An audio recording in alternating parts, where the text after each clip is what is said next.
Toss के वक्त फिर मचा गदर, पांड्या के बचाव में उतरे संजय मांजरेकर, लोगों ने कर दिया इरादा साफ, न भूलेंगे न करेंगे माफ। 3 मैच में पता चल गई औकात, पांड्या को अब तक समझ नहीं आई बात, रोहित को फिर बाउंड्री पर भेजा, पहली बार हिटमैन ने फैंस को रोका, वानखेड़े में बार बार लग रहे थे नारे, रोहित का रिएक्शन देख दिल हारे। हार के बाद हार्दिक ने फिर दिया ज्ञान, किसके लिए अनुशासन वाला बयान, चाह कर भी नहीं रोक पाई नीता अंबानी, मैदान पर छलका आंखों में पानी, एमआई का पूरा मैनेजमेंट परेशान, कहां जाकर रुकेगा घमासान। कहते हैं आप पैसे से पावर हासिल कर सकते हैं, लेकिन दुनिया में सम्मान खरीदा नहीं जा सकता।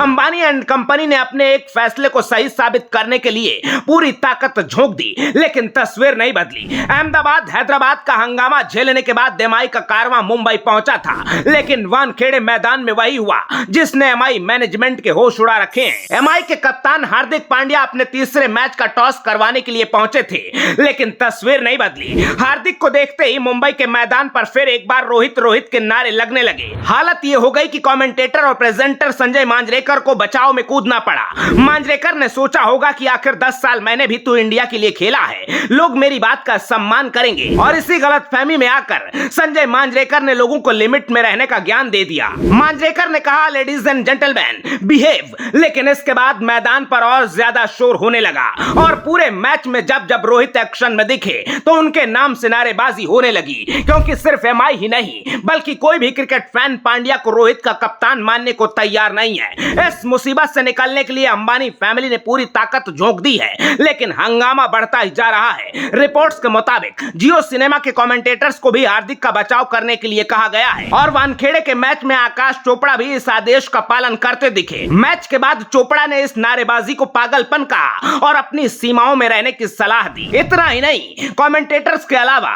वानखेड़े स्टेडियम के सिक्योरिटी स्टाफ को भी एक अलग तरीके का निर्देश दिया गया था। दरअसल स्टेडियम में मैच देखने पहुंचे फैंस से रोहित के पोस्टर और प्ले कार्ड गेट के बाहर ही रखवा दिए गए थे। मैच से पहले इसके लिए अलग से चेकिंग भी की जा रही थी, लेकिन इतना सब करने के बाद भी मैदान की तस्वीर नहीं बदली। मैच में 0 पर आउट होने के बावजूद रोहित मैदान के जिस हिस्से में जा रहे थे वहीं लोग नारे लगा रहे थे, और आखिरकार पहली बार खुद रोहित शर्मा ने फैंस को शांत रहने का इशारा किया जब वो बाउंड्री पर फील्डिंग कर रहे थे। मुंबई मैच हार रही थी, लेकिन किसी को इस बात की कोई परवाह नहीं थी, सब लोग बस पांड्या के पीछे पड़े थे। 10 दिन से लगातार ये सीन देखने के बाद हिटमैन ने खुद मोर्चा संभाला और फैंस को चुप रहने को कहा, लेकिन इसके बाद भी हार्दिक पांड्या के तेवर नहीं बदले और वो पूरे मैच में अजीब तरीके से मुस्कुराते रहे। मैच खत्म होने के बाद पांड्या ने लंबा ज्ञान भी दे दिया।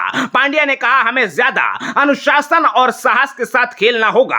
अब सवाल यह है कि इतना ट्रोल होने के बाद भी कप्तान पांड्या का एटीट्यूड नहीं बदल रहा है, तो आखिर वो किसे अनुशासन का ज्ञान दे रहे हैं? कैप्टन होकर अगर खुद टीम के साथ तालमेल नहीं बैठा पा रहे हैं तो अनुशासन कौन लेकर आएगा?